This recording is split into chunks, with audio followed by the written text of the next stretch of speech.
Hey guys, what's up? This is part 10 of my Pokemon Yellow Legacy Hard Mode Nuzlocke challenge. Double digits, man. This is awesome. We just got 8 badges last episode, and now it's basically going through Victory Road and challenge the Pokemon League. But before that, I gotta fight my rival Adam again, who has... This is actually not his final team. One thing I like about the update to this Yellow Legacy is that every single time you fight him towards the late game, that means Silphco, that means right here before Victory Road, and then the champion fight, he has a different full team of 6 every single time. So right here he has his Jolteon, which is his ace, so he brings it out first. And I have Benji the Victory Bell. And right here, its best move against me is Pin Missile, and I go for a critical hit Razor Leaf, and he gets a low roll on the second Pin Missile, which is nice, and we get the knockout with Razor Leaf. His next Pokemon is going to be Pidgeot, and I switch into Fade my Magneton, who has replaced Kingpin the Pikachu, RIP man. And we take a double edge with no problem, and outspeed and kill with a Thunderbolt. His next Pokemon right here is going to be Executor, and this little guy is a pain in the butt, mainly because of Sleep Powder. So right here I go into Banan the Ninetales, and unfortunately he hits the Sleep Powder and the Leech Seed, and I'm just staying in because if I can wake up early enough and hit a fire move, it's going to get knocked out. Solar Beam does okay damage. It's funny because they increase the move up to 180 base power, and Banan resisted it pretty well. So not wanting to take another one, I decide to switch into Quit W, my Hypno, who, takes it pretty okay. And I get to hit a Hypnosis back, so now we'll see how Executor likes this. I go for a Dream Eater, and he's still falling asleep, so until he wakes up, I'm just going to keep doing some Dream Eaters to restore my HP from the Solar Beam. And fortunately, Executor's not waking up, so we're just going to get fully healed here. This was good because that Pokemon was putting in the work, and that was scary. So his next Pokemon is going to be Marowak, and I go into my physically bulky Adrian the Blastoise, who's able to take a Rock Slide with no problem and retaliate with a one-hit KO on Surf.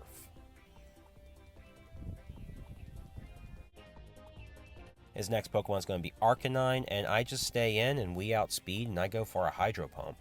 And get the one-shot. So Adrian becoming like a really valuable member towards the late game of this. His last Pokemon is going to be Alakazam, and I go into Quit W. And right here, it's going for some Tri-Attacks, and I'm going for some Mega Punches.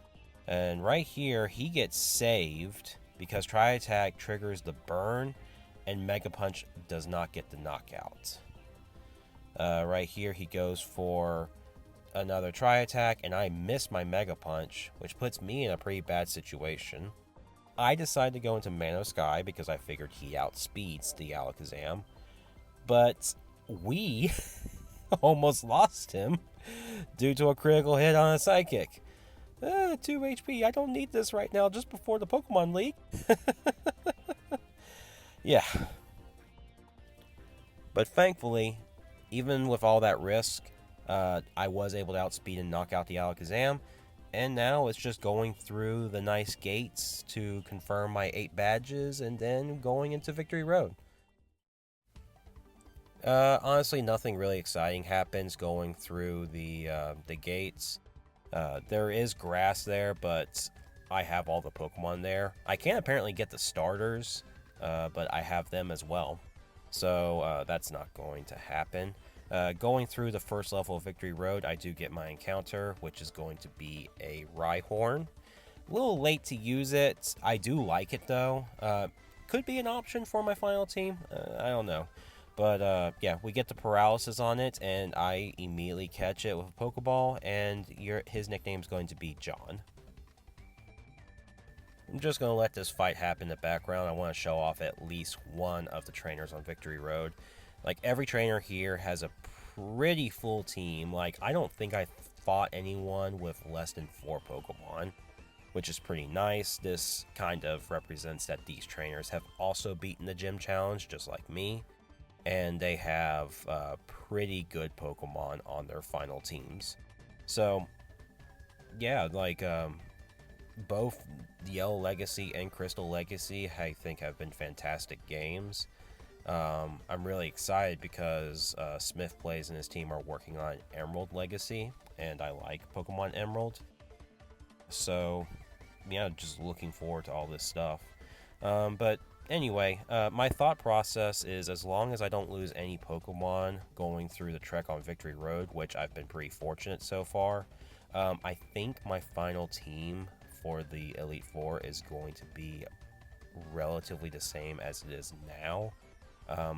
One Pokemon I'm considering of removing on the team is Banan the Ninetales, and that's mainly because I really don't see a lot of situations of where I can use it.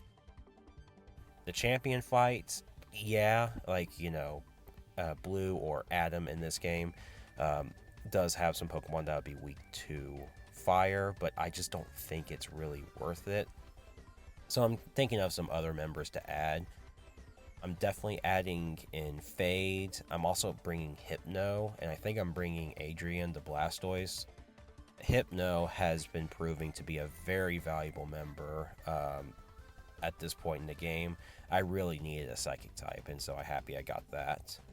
So, yeah, this is just a little bit of a ramble here. Just some thoughts I'm thinking of about the Legacy games altogether, and going into the Pokemon League. Well, I made it through Victory Road with no problems, no deaths, so I now have a pretty stacked amount of Pokemon. Like, I have a full box worth and maybe like 5 Pokemon in box 2, plus the Pokemon in my current party that I can work with making a team for the Elite Four. So, yeah, this is the end of this episode. Next episode, depending on how quickly the matches go, I may be able to show off everything in one video. If not, it'll be like 2 videos. But I hope people enjoyed this episode, and I'll see you next time. Later.